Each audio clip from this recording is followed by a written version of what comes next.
There's always a fine line to keep in mind when visually remaking a game like Assassin's Creed 4 Black Flag. Obviously, you want to improve a significant amount, but going too far could dilute the original's essence. Then again, if you meander in the other direction and don't pack in enough meaningful improvements, fans will wonder why you even bothered. Finding, and most importantly, respecting that line is a key component to every memorable remake. Of course, by now it should be obvious that Assassin's Creed Black Flag Resynced succeeds in that regard. It makes significant changes from top to bottom in almost every respect, bringing it to the level of fidelity you would expect in 2026. However, the result is still unmistakably that of the original, down to the atmosphere and traits of its unforgettable cast. Built from the ground up on the latest version of Anvil Engine, what are some of the most noticeable graphical leaps that we observed from Resynced's reveal? Let's go over them, though do keep in mind that this is just an initial impression. With the remake out on July 9th, expect far more details on aspects like performance, loading times, and more. But without further ado, let's start with environmental overhaul.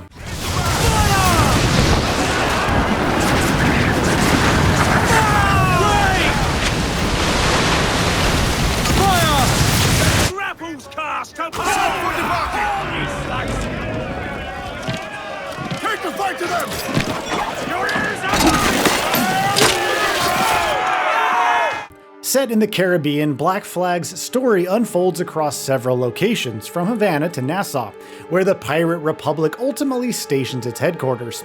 Between the fortress, the various thatched rooftops, and more modern-style buildings with moss filling their tiles, the former offers a pretty eclectic variety of sights. So right off the bat, Resynced improves foliage quality in almost every respect. Whether it's the trees and how much more naturally they flow with the breeze, or more prominent leaves growing on buildings, lending a more obvious weathered look and feel.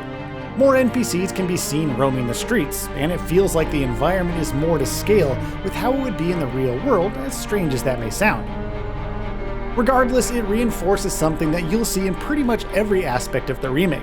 The development team is not looking to change the plot and characters, or even the parkour playgrounds that you've known and loved, so much as just take them to the next level in terms of graphical realism and immersion.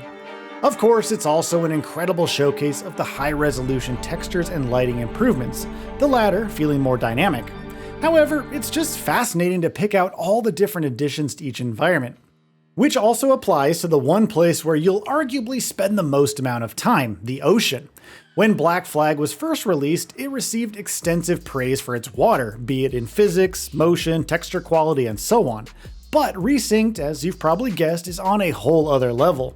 The reflection quality, the waves, even when the water crashes against the rocks, the foam just looks so much more natural and realistic here.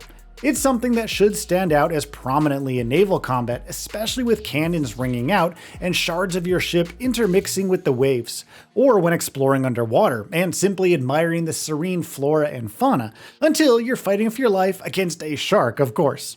All in all, Resynced could have easily called it a day with the improved lighting and high-resolution textures, but the development team went the extra mile in detail.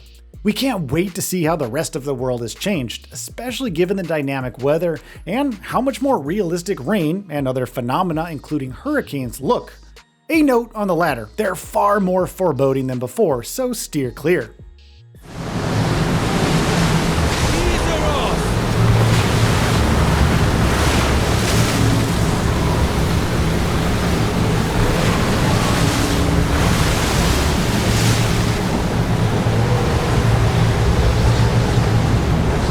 Character models and cutscene improvements.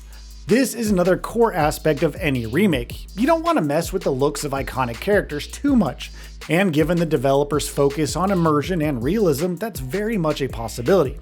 Yes, some faces will look decidedly more different than others, but I have to say, Edward Kenway and his crew aboard the Jackdaw have never looked better.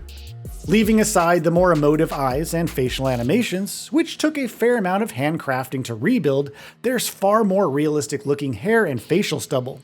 Clothing elements like fabric and leather look so much better, the former sporting subtle folds and wrinkles, while the latter can have varying degrees of polish and cracks. The lighting changes highlight this all the more. Edward Thatch has never looked better, especially when it comes to the various details on his embroidered coat. Then there are the cutscenes, which appear to have undergone adjustments in cinematography and background scenery. But the real star in these instances is the animation, which has undergone numerous tweaks, both subtle and otherwise, to further lean into the realism. We pulled this one straight from the teeth of Neptune. I'm Edward. Much thanks for your aid back there. Adewale.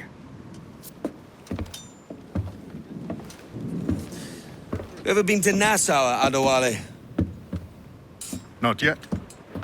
Combat and parkour animations. And it would be incredibly remiss not to mention how much that animation work translates into combat and parkour, vastly improving both in numerous ways. Edward is far quicker in a fight, but the transitions between moves flow much better. For example, shooting someone at a distance and then quickly parrying an oncoming blow. What could have been janky instead looks smooth and natural. The same applies when you're moving from one target to another, taking them down in style, or tossing opponents into barrels, which realistically shatter into pieces. Heck, enemies are even jerked forward more realistically with the grapple. As for parkour, between the new free jumps, back ejects, and side ejects, it would be easy for Resynced to feel too much like the more recent Assassin's Creed titles.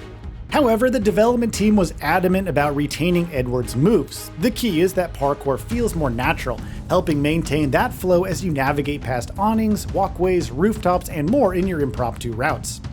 It should be stated again, however, that we don't know nearly enough about the performance, especially in larger battles, both on land and sea. I'm also keen to see much more extensive footage of combat and parkour, especially during full-fledged missions. Nevertheless, from the clips shown thus far, Resynced manages that near impossible feat of channeling the original while also looking far better in the process.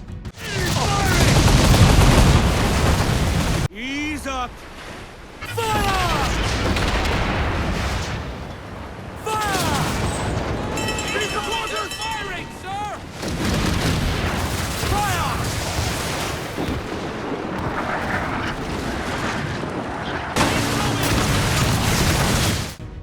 Early verdict.